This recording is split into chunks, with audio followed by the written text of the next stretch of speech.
Hello, and thank everyone for joining us today. I want to thank Fujifilm Irvine Scientific for sponsoring this. It's a great forum, and I appreciate that very much.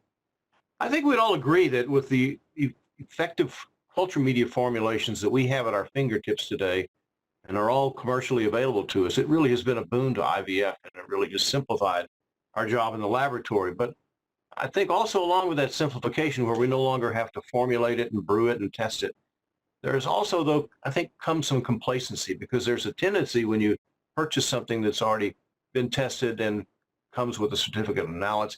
I think it's easy to get into that mode where you think, well, what I've just bought is sort of a no-fault embryology lab in a bottle. And we get complacent about how we use the media. And that's the subject of today's webinar. We're going to talk about laboratory techniques that impact the performance of culture media and give maybe some tips about how to avoid those pitfalls. Our speaker today is Dr. Jason Swain, and I don't know of anybody that's done, at least published more on this, at least in the United States, than Dr. Swain. Jason is a native of Michigan. He obtained his undergraduate degree in Michigan. He then moved to Purdue University, where he earned the Master of Science degree, and then went back to the University of Michigan in Ann Arbor, where he took the PhD under the direction of Dr. Gary Smith at that institution. I was very fortunate enough to snag him right after that and brought him to Texas and had him working in our laboratory for 2 years. And it was really there that we had a lot of meaningful discussions on improvements to the culture system. And I think Jason launched his interest in pH and buffer capacity and other things. He went back and was recruited back to the University of Michigan, serving as their lab director of their IVF program for 5 years before taking his current position, which is the corporate laboratory director of the CCRM network, out of Denver, Colorado. So Jason, I'm going to turn it over to you now to begin the presentation. Thanks, Rusty. Thanks everyone for attending, and thank you, Fujifilm Irvine, for this opportunity. So Rusty gave a very nice introduction there. Hopefully we can provide some practical tips for the lab, as well as some sound scientific background for the rationale of why we do some of the things that we do. So I think a pretty safe statement to say is that one of our goals in the IVF laboratory is to try to minimize the stress that we impose upon gametes and embryos, because improper lab conditions can lead to cellular stress, which can subsequently compromise cell function and development. And certainly the endpoint that we are most familiar with in the laboratory tends to be embryo development or blastocyst formation. And there's a variety of stressors in the lab, and you can see some of those listed below. And really today we're going to focus a little bit more on osmolality and pH and some of the things that we do in the laboratory that can cause issues with these stressors. So as Dr. Poole said, commercial IVF media production has really been a godsend for IVF labs. It greatly reduces the variability and overcomes some of the hurdles that the field had early on when labs were producing this themselves. Obviously a great source of variation between different locations. But also, just because, as Rusty said, this is commercially produced, we still do need to pay attention to the fine details. Importantly, the lab may inadvertently alter properties of these carefully formulated culture media during use, and this can have a negative impact on their efficacy. And so just a couple main items here would be evaporation. There can be resulting shifts in osmolality, really any solid or substrate concentration, as well as pH, or there can be toxin introduction. So it really is those fine details, the care and caution that the embryologist takes in the lab that really can impact the efficacy and may be a reason why some labs have slightly higher rates than others, even if they are using the exact same culture media from the same production lot. There are certain procedures in the IVF lab that carry an increased likelihood for these potential inadvertent alterations of culture media properties and reduced efficacy. And just a couple listed here would be dish preparation, especially if using microdrops, as well as uninterrupted culture with the advent of time-lapse incubators and new, more modern benchtop incubators, many of which are dry. These two techniques in particular carry with them the potential to inadvertently alter the properties of culture media. So we'll talk about those and present some data to highlight those points. And so really I'm going to start with talking about osmolality and why this is important as a consideration in the lab when we're talking about culture media and some of the procedures that we do and its potential impact. So osmolality is a concentration of particles or solute dissolved in solution. This term is referring to that osmolality measured by an osmometer, milliosmol per kilogram versus osmolality, which is usually milliosmolar per volume. And this is important because it's involved in cell control, cell volume control, and it can be a potential cell stressor. So just to give kind of a visual reminder to harken back to your high school or college chemistry days, if you have a hypotonic solution, which would be low osmolality, you can see cell swelling. And this is something that is potentially seen in the IVF lab as you take cells out of a cryoprotectant solution into your warm solutions. If you don't do so in a controlled manner, you're going from a high osmolality solution to a low osmolality solution. The cell can swell and rupture. Then there's an isotonic solution, which is a no net change in cell size, so a less stressful event. And then you have a hypertonic solution, which is a high osmolality, which is called cell shrinkage, as water comes out of the cell. And again, visually, you would see this commonly in the lab as you put your cells into a high osmolality solution during vitrification. And so cells can handle this change in osmolality and volume if done so in a controlled fashion. We certainly can see that just through the high success rates we have with our cryopreservation and warming of cells. However, if done in an uncontrolled fashion or for extended periods of time when you're not aware of this, that is where we could then run into a potential issue because the cell is trying to maintain its volume under these suboptimal conditions and expending resources, and this can be problematic. And so in terms of osmolality, we tend to be concerned about high osmolality when it comes to culture media, and this is primarily due to evaporation that could occur within the laboratory. And we'll see this can actually occur fairly easily, which is why we want to make sure that everyone is aware of this issue. And so as we just mentioned, evaporation tends to be the concern in the lab when we are looking at osmolality.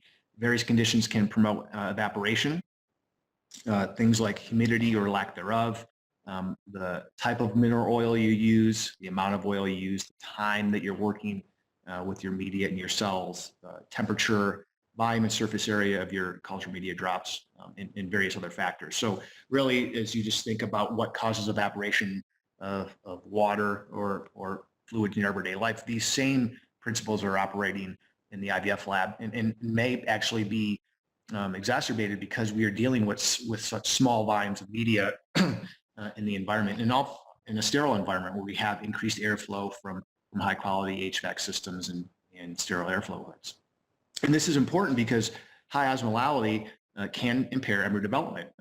The benchmark seems to be around 300 milliosmolar. And this is why most culture media are formulated in the range of around 260 to 180. And really, the reference didn't show up here, but really the person who's done the vast majority of work on this is Jay Boltz and his research group, and they've shown very nicely over and over again the impact of osmolality on embryo development. So here's just a snapshot from one of their publications showing that as the osmolality increases, you see a subsequent decrease in mouse embryo development. And really you see this in any pre-implantation embryo. And so just to highlight, how real of an issue this is in the IVF lab, here's an indicator of evaporation. This is during an oocyte retrieval. This is a NUNC 4-well dish with around 500 microliters of culture media. There was no oil overlay on this. This is just used as a rinse drop to help remove blood from the cumulus oocyte complexes, and there's no oil because the lab didn't like that the sticky cumulus cells would sometimes get attached to the oil and make it hard to get the cells out of the interface. And so this was their standard procedure. They worked in a sterile airflow hood with a warm 37-degree surface, which is where they would do their searching of their eggs in their 100-millimeter dishes from the follicular fluid on a flush-mounted stereoscope. And this was 5 minutes into the procedure, 37 degrees, and you can already see condensation on the lid of this dish. So evaporation has clearly occurred here after 5 minutes in a very real world example that I would imagine that many of you likely use in your laboratory. This is in a laboratory that had roughly 30 or 40% relative humidity in the lab, but this was done in a hood, not in a humidified isolate or other sort of chamber. And so the reality is that culture media is not what it was formulated as. Evaporation has occurred, and the resulting changes that will, due to that evaporation, would then be present. So completely different growth environment for those cells. And so this is suboptimal. So again, very real world example. And as I think Rusty may comment on later, this is also where media formulation may come into play, because if you're using a suboptimal culture media, such as phosphate buffered saline, because of costs for retrieval, you're now giving an even more suboptimal environment, because you're not putting in some of those protective compounds that cells could use in slightly suboptimal conditions. And I think we'll comment on that a bit later. So evaporation is a very real occurrence in the IVF laboratory. As we just saw, certain procedures other than retrieval, which is an extended procedure and not using oil, so other procedures can be a greater source of evaporation or have a greater risk of evaporation than others. And one of those is preparation of culture dishes, microdrops specifically. And this seems like a very benign procedure, very easy. Usually a junior embryologist is tasked with this sometime throughout the day. But as we'll see, there can be very real implications that could negatively impact your outcomes in the laboratory. And so we looked at a variety of environmental variables during microdrop preparation back in the University of Michigan and Gary Smith's lab. And we looked at having a different temperature of the surface being done, either at room temperature around 23 degrees or 37 degrees if you're using a warm fluid with warm surface temperature. Airflow, meaning dishes prepped in a sterile airflow hood with airflow on or off. Different types of methods preparing the microdrops, putting down a microdrop and covering with oil versus putting down a microdrop, covering with oil, and then taking out that media from under the oil and replenishing it, so-called wash method, and then different sizes of microdrops. And what we saw was that different conditions had a significant impact on the osmolality change, just from simple dish prep in the few minutes that it took to prepare a dish. And things like temperature, preparation method, and volume of the drop certainly had a significant impact. And if we looked at the best preparation conditions and the worst preparation conditions, we saw about a 40 millimolar osmolar difference between the resulting osmolality of that culture media. So the largest drops, coolest temperature, no airflow with the wash prep method was not significantly different than control medium out of the bottle, which is around 290 milliosmolar, but using the worst conditions, which would be the smallest volume on a warm surface with airflow without using a wash drop method, 40 millimolar osmolar increase. So this could have very real world implications on the ability of those microdrops to then support embryo development. And this is also another point that I think we'll discuss later in the Q&A, that the starting osmolality of the culture media also becomes an important consideration, because if there's a 40 milliosmolar increase from a simple procedure, just like how we prepare our dishes, and you start out at 290, well, you're now very quickly over that 300 milliosmolar mark, which seems to be the spot where we start seeing reduced embryo development. And so if you start out at a little bit lower, say 260, 265, if you have a change of 30 to 40 milliosmolar, you have a little bit more play there before you start getting into those extremely detrimental conditions. So just something to keep in mind. This can also occur even with the most cutting edge technology. This is a technical note from the VitroLife website from a few years ago, using the embryo slide and their older version of the embryo scope. So it's not just basic, old school embryology, microdrops and Petri dishes, but also in embryo slides, which were created specifically for embryos and for use in a very cutting edge incubator. And so they had done some work at VitroLife looking at preparation of these slides on heated versus non-heated surfaces with the presence or absence of a lid. And they showed that after 5 minutes, not much change, but after 20 minutes, a significant change, up to almost 11% change in evaporation. And so with evaporation, there would be a resulting change in osmolality and other media endpoints, completely change the composition of that particular media. So this starts letting us know that this is an issue, and time is an issue, as well as the conditions and how you're preparing your dishes. And so certainly what you wouldn't want to do is set up in a large case day and lay out all of your patient's dishes in the hood and start preparing one dish at one end of the hood and work through 10, 15, 20 dishes to the other side of the hood before you start putting oil on, or walk away in the middle of a procedure. Because as the time goes on, you're just increasing that risk for evaporation. Another area or procedure in the laboratory that carries an increased risk when it comes to altering the composition of the culture media that we buy from our commercial vendors, particularly through evaporation, is uninterrupted embryo culture. And so certainly this is a procedure that's been adopted more and more, especially with the advent of these cutting edge, highly efficient incubators, time-lapse incubators in particular.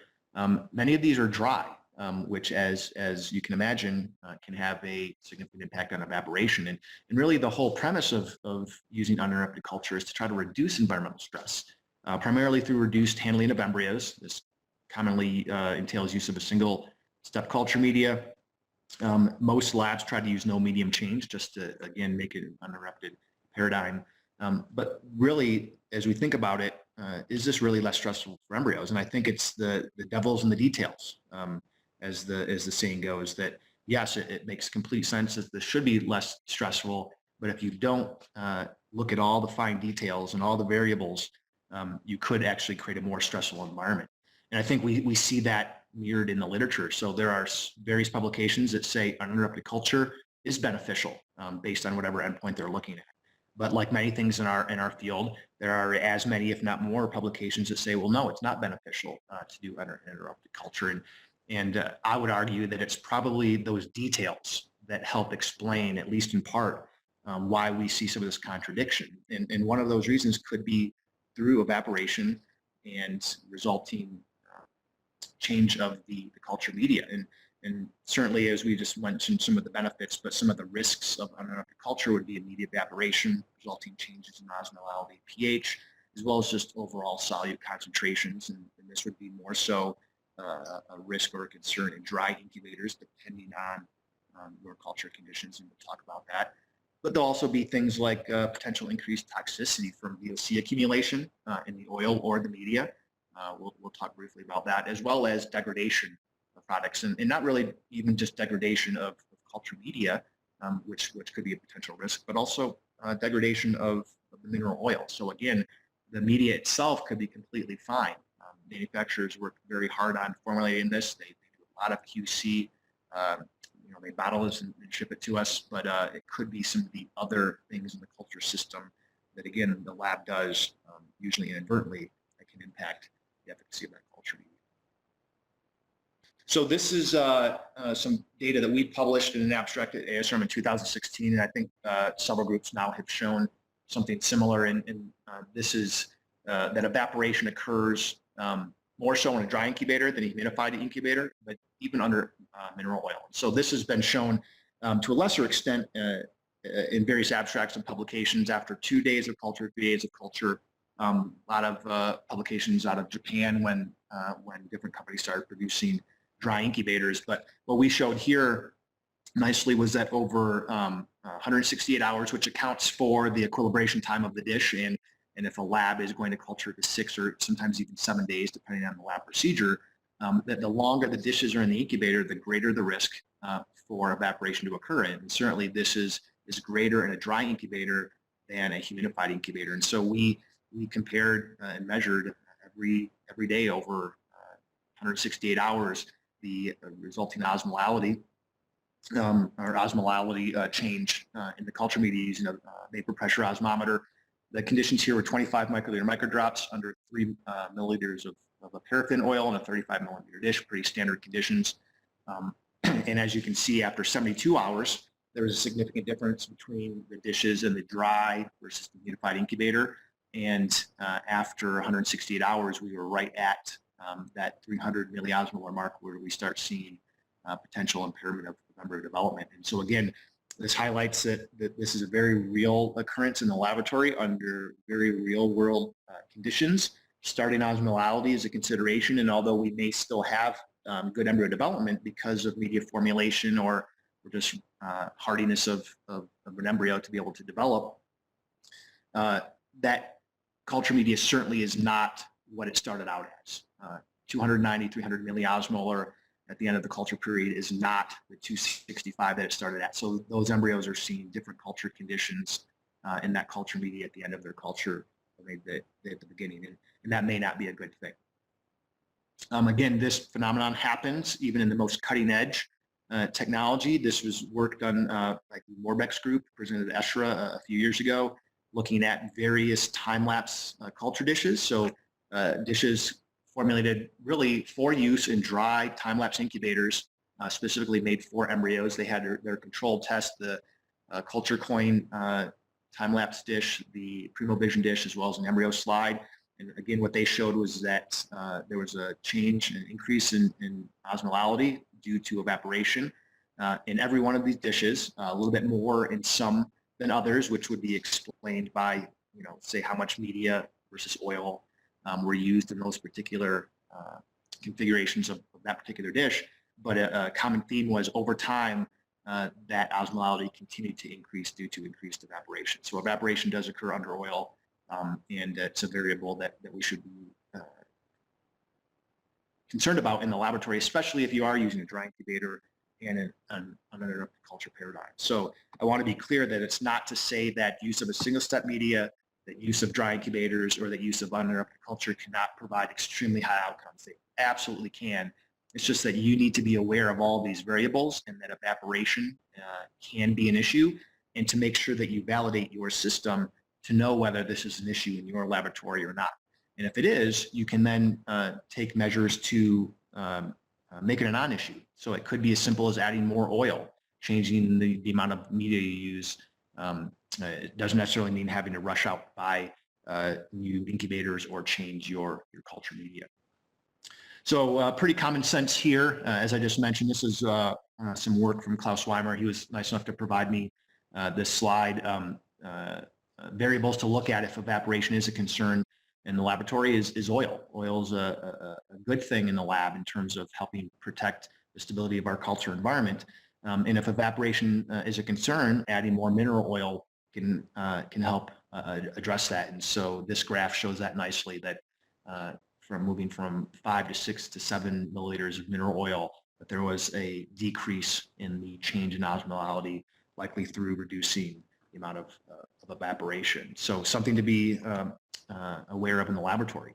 The type of oil is also something to be considered, especially if you're using a dry incubator and uninterrupted culture. And so again, we did some work here, presented at ASRM a few years ago, 25 microliter microdrops, 3 milliliters of oil in a 35 milliliter dish.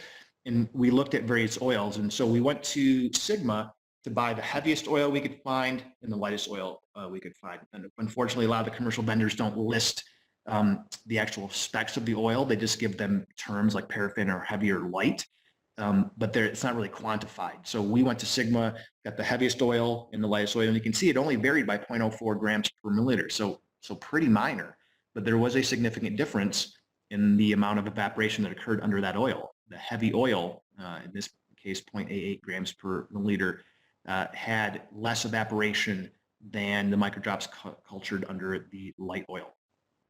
The presence or absence of a lid during the culture period had in the incubator had no impact. We then looked at 2 commercial products. One is marketed as a heavy oil. The other one is just as 100% paraffin. And when you actually read through the literature, they both appear to be paraffin.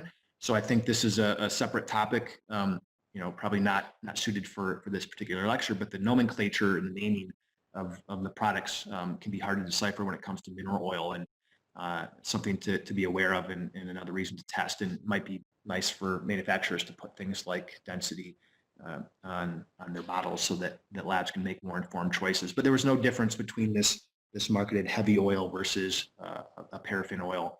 And then you can see that there was evaporation of all the test experimental groups compared to the control, which is media out of the bottle. So type of oil can be a consideration that you could potentially use in your laboratory to reduce that risk of evaporation if it is something that that you're running into. And so just some general rule of thumb recommendations would be to help reduce the risk of evaporation during dish prep would be to limit the number of dishes you prepare at one time.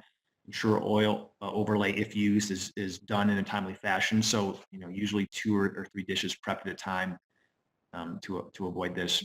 Be aware of evaporation. Things like the surface temperature that you're preparing dishes on, airflow in the hood, humidification of the environment, the volumes, the amount of time, type of oil, volume of oil, starting osmolality of media, as well as media composition, specifically the presence of amino acids, specifically glycine. And also, I don't think I can stress this enough, but to measure and test your conditions, know what your conditions are giving you. And so if you've got access to an osmometer, that's an easy way to look to see if evaporation has occurred. But as we presented briefly in a couple of those other slides, some people have tried to weigh. You need a very accurate scale to do that.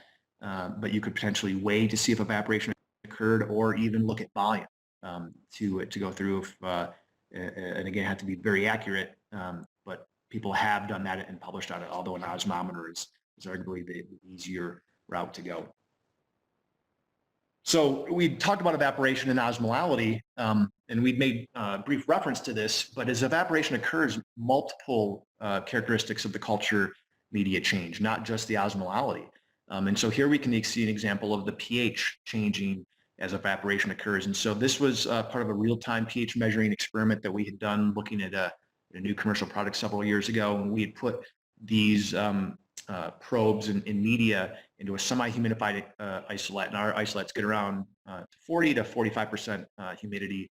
And we had some of these probes covered with oil and not covered with oil. And you can see that over time, the probe not covered in oil, the pH increased. And we went back and measured osmolality. The osmolality had increased. And even visually, you could just see over time the drop would dry up, and you'd be left with that white kind of salty residue on the dish or the probe. And so evaporation occurs. As it does so, pH increases. And so really all solutes in that media become more concentrated. In this case, bicarbonate becomes more concentrated, pH increases. And again, the main take-home message is that when evaporation occurs, that culture media is not giving you the characteristics as it was originally formulated. And so just a brief refresher, the pH of culture media is really set between a balance between the incubator and the culture media, specifically the CO2 concentration in the incubator, and primarily the sodium bicarbonate concentration put in by the culture media manufacturer. Certainly other variables like protein can influence this elevation, but these are the two primary players. And as most of us know, it's an inverse relationship. As we adjust the CO2 levels on our incubator up, the pH decreases. We can see this visually for those culture media that still include phenol red as an indicator. But kind of an added statement here for the purpose of this talk is that evaporation occurs, the sodium bicarbonate becomes more concentrated because the water is leaving, and as a result, the pH increases. And so something to be aware of in your laboratory, especially if using dry incubators and uninterrupted culture. And really just putting this out there, I think most people know the importance of pH and culture media to embryo development, but this was one of the more recent publications looking at the impact of pH. And this was done in mouse oocytes, but certainly one could come up with a similar mechanism to be at work in human eggs and embryos. But as the pH changed in the culture media, there was an impact on the spindle retardants of the mouse oocyte, and there could be then some developmental impact as a result. So there are certainly impacts of pH on the cell. As it changes, there will be corresponding changes in the cells that we deal with in the laboratory. Another important factor is that the culture media we use impacts the internal pH of the cells. For example, the presence of lactate or pyruvate in the culture media can lower intracellular pH. The higher levels of lactate and pyruvate, the lower the intracellular pH. This is why common practice is to use only the metabolizable form of lactate, so that we don't need to have too much lactate and drive down the pH, internal pH to too low of a level. Things like amino acids in the media help buffer pH. So these are protective measures. Cells can use these for various metabolic purposes, but they also use them for osmoregulation, osmolality, volume control. And so the take-home point here is that although the external pH of the culture media may be the same, the internal pH of those cells could actually differ between media based on their formulations, as mentioned with a couple of the factors above. So this could potentially mean that different media have different optimal external pH. So again, getting back to things the lab is doing to a commercial media, if you're not using the correct pH that the manufacturer wants you to, then you're going to have different outcomes. And regardless of whether that's from evaporation due to the culture conditions or that you just didn't set your incubator up in the proper fashion in the first place to get that that ideal pH. So really you want to make sure that you follow recommendations, and this means measuring the pH at some point in time, regardless of the type of incubator or the amount of time that you culture your cells. So I like to think of pH in three phases in the IVF lab. There's the equilibration phase, the set point that we're trying to achieve in terms of the pH, as well as stabilizing during use. So again, in the laboratory, you need to make sure that you're using the culture media appropriately, and that means giving the media enough time to equilibrate to come down to that proper set point.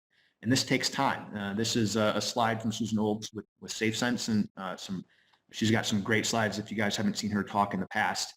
So this is just one example that this takes time. Certainly preparing media the morning of a case and putting it in incubators for a couple hours is not sufficient time for that pH to reach the proper set point and give you the proper growth conditions for the gametes and embryos. And so you can see here, it takes several hours for the pH to equilibrate. And again, measuring this will let you know how much time it takes in your particular lab, because this slope would change between laboratories based on the various conditions they use. If you use more oil, it'll take more time than a lab that uses less oil, and so on. In terms of what set point we should be aiming for, again, commercial media manufacturers all give recommendations, and unfortunately they tend to be wide ranges, and there's reasons for that, and it's usually between 7.2 to 7.4. Some companies will give a slightly tighter range, 7.27 to 7.32. Some media have a changing pH between step 1 media and step 2 media. So you want to make sure that you're certainly within the range of the manufacturer. I would argue in your laboratory to come up with a tighter range and make sure that you stick to that tighter range. Unfortunately, I don't think we have the right answer. There's still work to be done on this. And here's just an example of a trial that will be going on out of Mohammed Fazi's group in Egypt, looking at comparing 7.2 versus 7.3 versus 7.4. Try to see if in the particular media that they're using in their conditions, if they see one performing better than other. Marius Menkes had a really good abstract a couple years ago at ESHRA showing that change in pH, at least in the culture media that they used, was beneficial. They compared a stable pH throughout all 6 days of culture versus starting out low and moving to a higher pH, and then the inverse. And they saw higher blastocyst development and better morphokinetic timings going from a low to a high paradigm. So still work to be done here. I don't think we've solved this particular issue yet. But again, the take-home point is know what you're using in your laboratory and make sure that's repeatable, and make sure that you have conditions that are allowing that to be repeatable, and you're not using a different pH from day to day or week to week through improper incubator QC or through things like evaporation. There's a variety of ways to measure pH. So there are now these real-time pH meters that are made for benchtop incubator units, and these work very well as long as you calibrate them and monitor them and take care of them appropriately. You can use blood gas analyzers. These are more readily available, a little bit more cost-effective, but still can be pricey because of the cartridges that have to be done.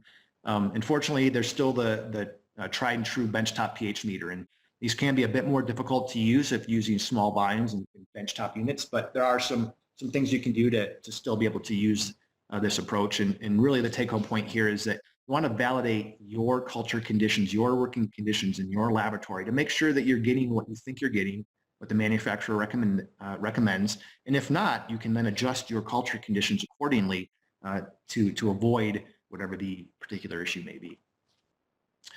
And then quickly, I'm going to run through some just real life examples of why, again, it's important to measure in particular pH. And so this is some work we had done several years ago at Michigan, 5 different media, all heaps buffered HTF, just from different commercial vendors. And we were looking at making a change to help save some money. So we'd taken the pH on the same pH meter, very well controlled at 37 degrees, which is how we use the particular media. And you can see media 1 through 3 all gave us pH in our acceptable range of around 7.27, 7.32. So certainly with what we would expect. However, when we got to media 4 and media 5, we were well below our threshold, and we recalibrated and remeasured and bought new probes, and we're like, hey, what's going on here? And we contacted the manufacturer, and it really wasn't clear in the literature at that time, but they then informed us that their media was formulated to be used at room temperature, not 37 degrees.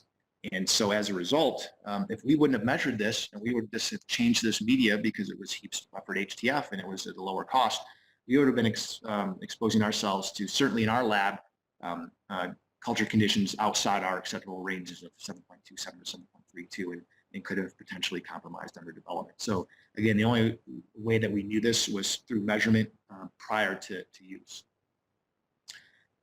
As another example, here's culture media in our incubators. It was the same media from the same company. The only difference is they started pre-supplementing protein and had asked us to kind of try this out for convenience sake. And so we said we would. And so media number 1 was kind of our standard, where we would add a 10% complex protein solution, and our incubators were set up at around 6% CO2 to give us our pH between the range of 7.27 and 7.32. We then took the same media that still had the same amount of protein in it, put in the same incubator, but the pH was out of range. It was much too high. And the reason is because when they were pre-supplementing for protein, they would add the protein prior to volumizing the media. So when we added 10% SSS, we are essentially diluting the components of the culture media by 10%, including sodium bicarbonate. And so yes, adding protein itself may slightly acidify media, but that 10% dilution of the complex protein, which is not dissolved in a embryo culture media, it's usually a saline. As a result, that diluted the bicarbonate concentration and had an impact on the pH. So what we had to do is, if we did want to use that pre-supplemented media, we would have had to have increased our CO2 concentration up to 6.5%. So again, the take-home point here is you can't just switch interchangeably between media because they're from the same vendor or have the same name or look to be made the same. There can be subtle differences, and you may have to adjust your lab conditions to make sure that you're using that media as recommended. Another quick point of why I'm certainly an advocate for measuring pH, and I know Dr. Poole is as well. Here's one of our laboratories had a premixed tank of gas for a time-lapse incubator that we were demoing, and we'd asked for 6% CO2, and so they provided us a certificate of analysis that said 6% CO2. We started looking at this after the fact, and we're like, well, wait, there's plus or minus 2% analytical uncertainty. That seems kind of wide. You'll see why we point that out, because when we hooked up our incubator to the tank, it was reading 7% CO2. And we're like, well, it's a new incubator. Maybe it's not calibrated properly, and maybe we just need to calibrate it down to 6%. And we measured pH. pH was coming out to 7.1. We're like, well, this isn't right. Something's wrong here. And as we started kind of digging in deeper, we looked on the side of the tank. You can see carbon dioxide, but you can actually see a faint 7% written in there. So even though the certificate analysis said 6% CO2, everything else indicated to the contrary. And so we wouldn't have known this unless we had measured pH.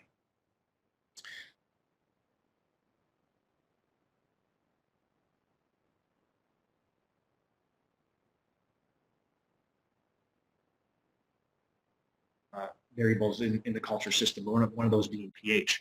Unfortunately, mineral oil is one of the most important components in the system. And this can be also a source of contamination, impurities, and degradation. So again, if you're not careful with things like mineral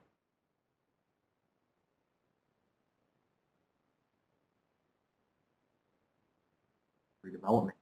One of those things in particular with culture media is peroxidation. So again, high quality oil is essential if you're going to have a high quality, high functioning agriculture system.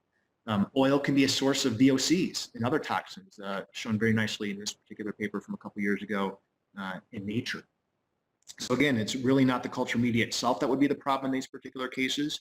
It's the mineral oil that was being used. And this is why testing by the lab is extremely important. And it's not just mineral oil, it's really all contact materials, performing bioassays on all materials. And fortunately for us, our vendors now do this, usually with the 1-cell MEA. However, I would advocate that even if pre-tested by the supplier, some materials can still be toxic. There can be a cumulative effect. Even though a dish may pass an MEA, when you couple that dish with a certain oil or a certain protein or a certain pipette, those toxins can accumulate, and you could then have a negative impact. So this is why we retest things in our laboratory. We try to use our real world working conditions in our lab, and we don't feel that testing one thing at a time out of context is going to be as sensitive as testing things in groups. Other sources of potential toxicity, of course, also being air quality and gas supply. So to wrap things up, reduced environmental stress during embryo culture is really required for optimal embryo development and high outcomes from our IVF laboratories. Proper screening and measurement of relevant quality control endpoints is useful in validating lab approaches. And so things like dish preparation, when you implement a new dish or a time-lapse dish or a time-lapse incubator, validating that system is giving you what you think it's giving you. And care must be taken to avoid unintentionally introducing other stressors. The premise of this talk being primarily evaporation, resulting endpoints like osmolality, pH. The nice thing is we can measure these, so we can identify whether these are issues. But also VOCs and toxicity, those are a little bit tougher, but certainly bioassays allow us to gain some insight to that. So with that concludes my lecture, and I'd like to turn things back over to Dr. Poole. Well, thank you very much, Jason. That was a fantastic presentation. As you were speaking, I just jotted down a few thoughts that maybe I can share about some of the points that you made, and I please invite you to join in at any time that you want to make a comment about it. One thing that I found very striking is that there was a really nice paper, a really good paper, published not long ago by David Gardner and his colleague Rebecca Kelly. And in that article, what they pointed out is that when you expose an embryo to a given stressor, one of the things that it does is it makes that embryo now much more susceptible to the ills of subsequent stressors. So you really condition the embryo from one stressor to respond to other stressors in the environment. And it may seem to some people that some of these points that you were making may be very subtle and very picayune, but they're not. And it can be a cascade effect that can really very strongly influence the overall outcome that's assigned to your IVF laboratory. Another thing that I was thinking about, and just as you're talking about how important it is to be able to measure osmolality, I'm kind of shocked when I have visited a number of other laboratories, and particularly in conducting laboratory inspections, I'm shocked by the number of IVF labs that don't even have an osmometer. And I would hope that maybe one of the outcomes of this presentation would be to convince people that don't have one to get one. I think it's one of the most valuable tools in terms of engendering and documenting quality operations in your laboratory that you can own. It's equivalent in my mind to a pH meter, which should also be in every laboratory. I think they're essential equipment that you really can't be without. You were talking early in your presentation and made a very good point about using fluids that you expose zygotes and gametes to that are suboptimal. And specifically, you showed a lot of work from Jay Baltz's lab, and I think that one of the things Dr. Baltz and his colleagues really should get much credit for is identifying the mechanism whereby cells can respond in vivo, how they respond to high osmotic pressures. And they do so by accumulating large amounts of amino acids, specifically glycine. What Jay showed in some of his work is that it's any of the amino acids that come into the egg, into the embryo via the GLIT1 transporter, membrane transporter, are ones that can provide this effective protection against high osmolality. And that is the practical result of that is, and as David Gardner for years has warned against, don't expose eggs and embryos to medium that lacks amino acids. And because of that very protective effect, not just on osmolality, but as you pointed out, Jason, on pH as well. So it's a very, very good point. The other thing, and you did mention, and that is in your discussions of dehydration, in addition to changing osmolality, you're changing the composition of the medium. You're changing every ingredient in that medium, and these media have been formulated very specifically to operate under well-defined concentrations of the ingredients. So it's all around not a good deal, and there are lots of reasons to see why just a shift in pH from dehydration would be just one of the things that you could potentially measure in a culture medium from having it arrive at the wrong osmolality. And the other thing is to keep in mind, and you showed this very elegantly in your HTF and HEAPS buffered experiments, and that is to keep in mind that pKa's change as a function of temperature. So you need to know that HEAPS has its optimal buffering capacity at a specific temperature, and then it has a less of an optimal buffering capacity when you get away from that specific pKa. So just be aware of the fact you really should match the buffer conditions to include temperature to your use by looking at the pKa of those buffers as well. Also, in line of you talking about the creation of the appropriate pH, I think that there's too many people take a recommendation from a commercial vendor of a starting CO2 concentration and use that as the absolute dogma that this is where this CO2 concentration should reside. And that absolutely is not the case. It's just a starting suggestion. And you need to really titrate that using a pH meter. The CO2 is irrelevant, particularly when you shift altitudes. That number becomes irrelevant. It's the actual pH. So you need to really confirm it, as you suggested, by direct measure of pH. And you will learn a lot about your incubators and your media when you begin to do that. And not all incubators operate the same way. There's no doubt about that. Weather can have a tremendous influence on the operation of incubators. And you really don't know that until you sit down and look at some of the subtle things that you pointed out. The last thing that I found very interesting in your discussion of oil, and it's really a fascinating area. And now Dean Morbeck has done quite a bit of nice work in looking at that among other people. But I will end by telling you a very interesting anecdote. You showed some data by Klaus Wiemer. Klaus is one of the best troubleshooters I've ever seen in IVF. And I will tell you an anecdotal story. Klaus was troubleshooting a laboratory, and it was very interesting. They were growing embryos, but the embryogenesis began to falter.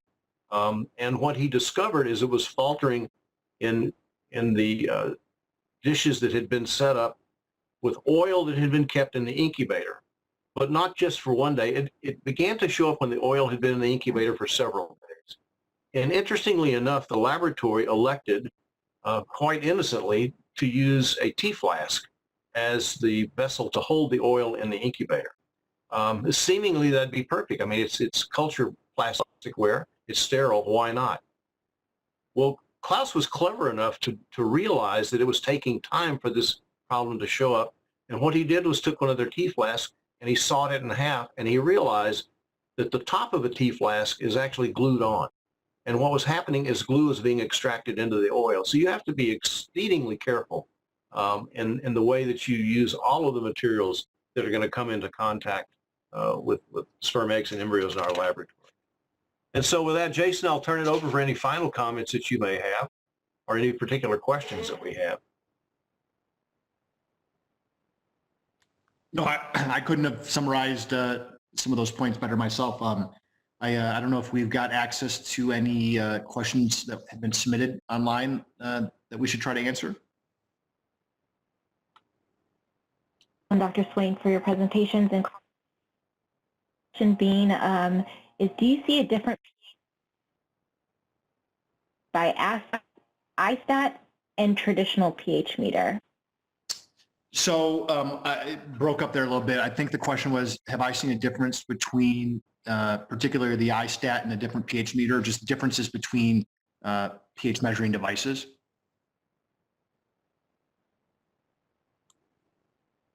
If that is the question, yeah, we published a validation study a few years ago at ASRM where, yes, different pH measuring devices can give different results. I think a lot of that depends on conditions and the initial calibration.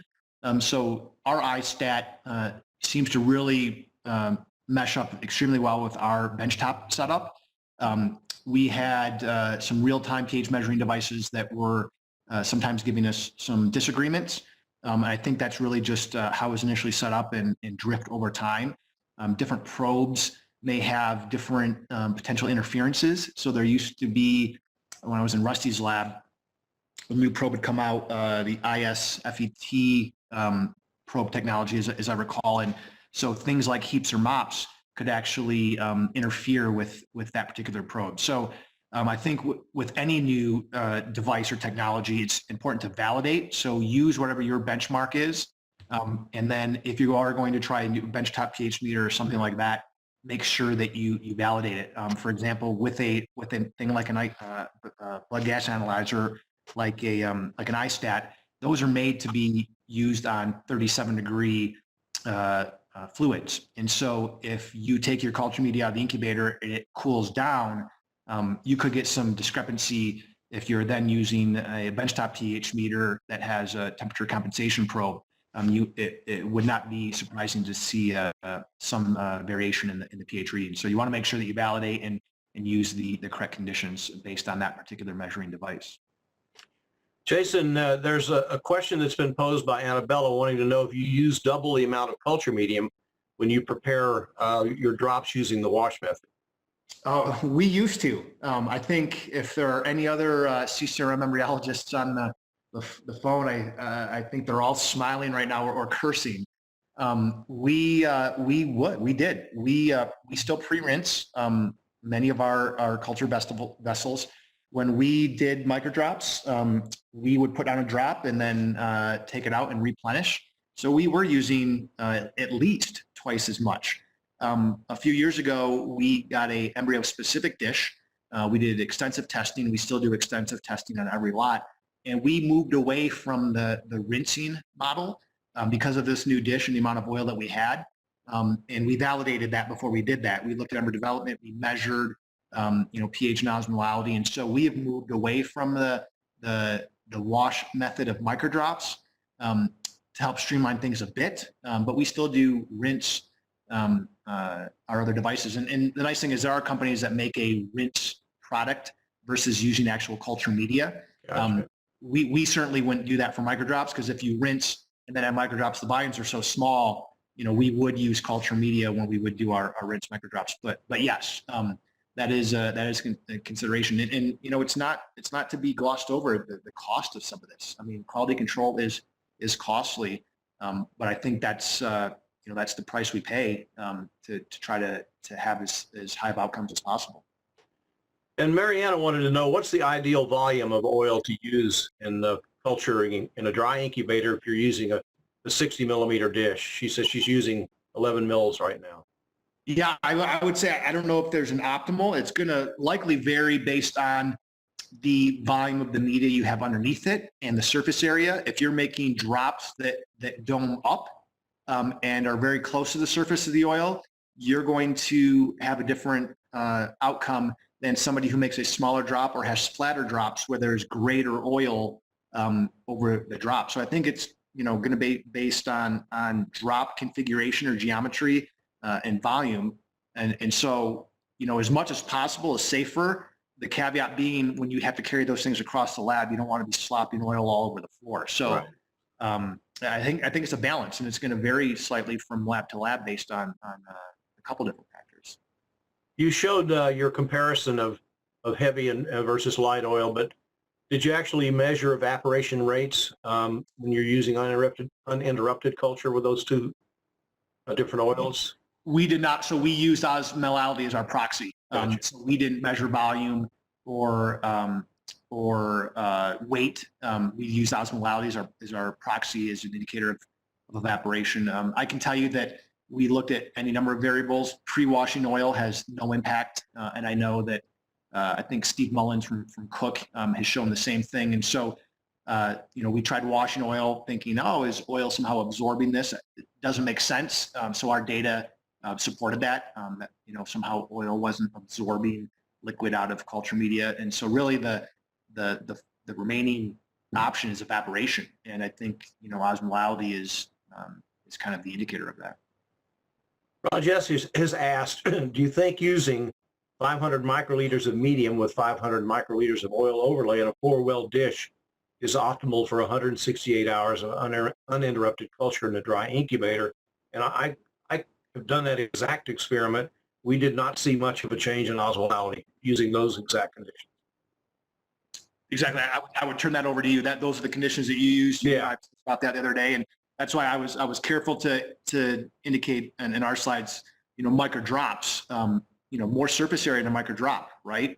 Versus an oil overlay in a well like that. So I think that's, again, stresses the importance of measuring the conditions. There's subtle things that may or may not make sense, and the only way to really know if it's an issue in your laboratory is to measure.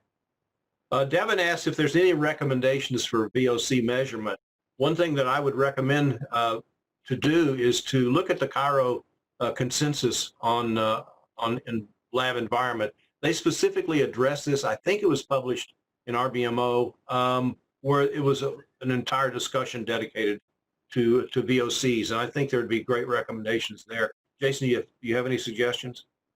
Yeah, I think manufacturers. I won't name any commercial vendors, but manufacturers have taken it to great lengths now to make sure they're sourcing and testing high quality mineral oils for us.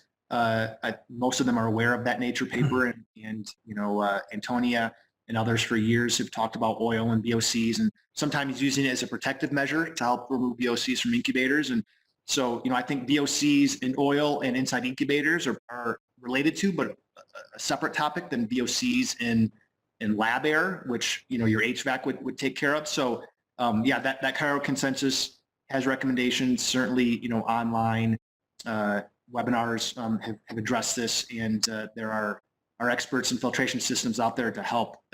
Gas tanks are the other source of VOCs with inline filters. So the nice thing is, again, there are ways for us to measure this now. There are parts per billion measuring devices, and I'm not aware off the top of my head, but it would surprise me if there are reps with media companies or other companies, just like some of them used to go around with ISTAT blood gas analyzers to help validate conditions of pH in the lab. Right.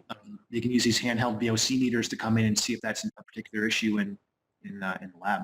Do we know what the pH of the follicular fluid is, the pH in the tube and the pH in the uterus? I honestly do not, but perhaps you do. I didn't put that graph in here. I forget the exact range. It's different than what we use in the lab. So in vivo, the pH paradigm is a bit different than what we use. So the follicular fluid and the oviduct, versus the uterus, we tend to use a low-high paradigm. But in vivo, it looks to be the opposite. It looks to be a high. That's what I recall. Yeah, correct. Okay. And why use a dry incubator for time lapse when Jerry is humid? Well, it's just the imaging systems. Some can tolerate it, some can't. Yeah, absolutely. The internal components, and if if you recall when dry incubators started coming out, I remember being over in Japan when I saw one of the first systems, and they had already kind of validated it. And a big reason why a lot of people like the dry incubators was lack of contamination or reduced contamination. So, depending on your geography, contamination can be a bigger issue in some locations than others. So, there's pros and cons to both approaches. Both can work extremely well. So I think it's a balance of what's going to work best in your hands. And do you see any advantage of using pre-mixed gas over a triple gas incubator? Do you prefer one over the other? We mix our own because our incubators have mixers. That gives us the ability to change media without having to, and then changing our CO2 accordingly. But certainly, based on your particular incubator or regions of the world where gas supply may be harder, I see advantages for both approaches. We much prefer to have a mixer in our incubator and to be able to adjust those concentrations independently. I agree. Yeah, I agree completely. The ability to adjust, I see as a big advantage. But I also agree there are places where triple gas will get you by where if you don't have availability, that's It's a good thing. Let's see. Do you think the time of the measure of pH is affecting on the pH reading? Absolutely. Yeah. I mean, if you don't handle that sample properly, your pH readings can change very quickly, especially if you don't have oil overlay. So, Rusty, as you know, when you taught me, the pH meter, nice thing with the handheld blood gas analyzer, should be right near the incubator that you're using. So you can put them on a cart, wheel it over. Yeah. You take it out, you cap it immediately, take it over, measure it. If you have oil overlay, that gives you a bit more stability. But if you take it out, in a tube and walk across the lab or down a hall, if it's down in a research lab, uncapped, and you go to measure it, it's cooled off, it's off gassed. So absolutely, the measuring conditions are extremely important. And it's not only accuracy, it's repeatability. I guess if you do it in a repeatable fashion, it may not be accurate, but it's repeatable. You could still at least use that, to some extent. Right. Now, this is a loaded question. Which is better for embryo culture, a 25 microliter microdrop or a large volume, say 1 mil, both of them being under oil? Yeah. That would take another couple of webinars, I think, to tackle that one. That's actually preference. Exactly. I mean, any number of things, right? Like how many embryos are you culturing in groups? There's logistical considerations. I mean, I don't know that one's better. It's just that there's benefits to both approaches based on the conditions you're using. Certainly time-lapse dishes, you really can't use large volume, right? They're made for individual culture. Right. It's probably an entirely other lecture just on that topic alone. I would say also, I would refer anyone that has an interest in that to look at a chapter that was published in a book actually that Jason and I and Gary Smith edited some years ago. But it's a beautiful chapter written by Mike Reed on this exact subject. So if you have an interest in that, you really could look at Mike's chapter. It's quite good. So 2 more questions and then we're through. And that is, would you recommend to choose the lowest osmolality media for culture in dry incubators because of the potential evaporation? And would you change it on day 3? Yeah. So I don't know that I would use that as the sole deciding factor. From what I've seen, all or most, I don't want to say all, the vast majority of single step media made for uninterrupted culture or time lapse all have, or most have, a lower osmolality. And I don't know if that was part of the considerations for making that, or if it's just based on the casome. No, I think it's just based on casome. Yeah. So, but seeing this data, absolutely, if there was a new media that came out that was starting out at 280 or 290, that would be a deciding factor for me. And I would measure it, but if I'm getting an increase starting out at 260 in terms of osmolality, again, that's just one endpoint. Other endpoints are changing too, but I think slightly lower osmolality is a bit safer in that very limited view that we're talking about here. That's not to say that slightly higher couldn't work, but I don't know that I'd use that as my sole deciding factor. But again, to on the theme of validation, there's disagreement in the literature, and Rusty and I talked about this briefly the other day about replenishing media or not replenishing media. Well, if one lab shows that replenishment is better, well, maybe they're having more evaporation because they don't have enough oil or they're using a dry incubator. And so, again, I think it comes down to looking at the system in your laboratory, and that could be one way to validate it. If you're not having success with uninterrupted culture, try replenishing media and see if that solves the problem. If it does, one potential explanation could be evaporation. There could be other explanations as well. But right. And the last question, Jason, is if you're preparing microdrop cultures under a laminar flow hood and you turn the hood off so there's no airflow, don't you risk contamination when you do that?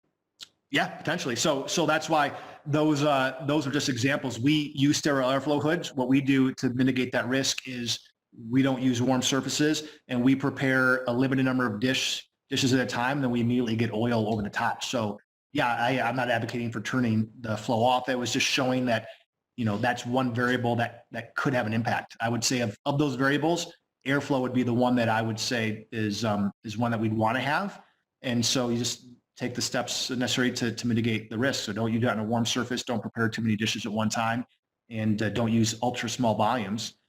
or if you do, make sure you use a wash type microdrop technique. And again, that was geared towards microdrops, not the larger Right. volumes, which is probably less of an issue. Well, we are now crossed over the 1 hour mark, so I'm going to just stop and say thank you again, Fujifilm Irvine Scientific, for giving us this opportunity to get together and discuss this. And Jason, thank you so much for your presentation. Thank you.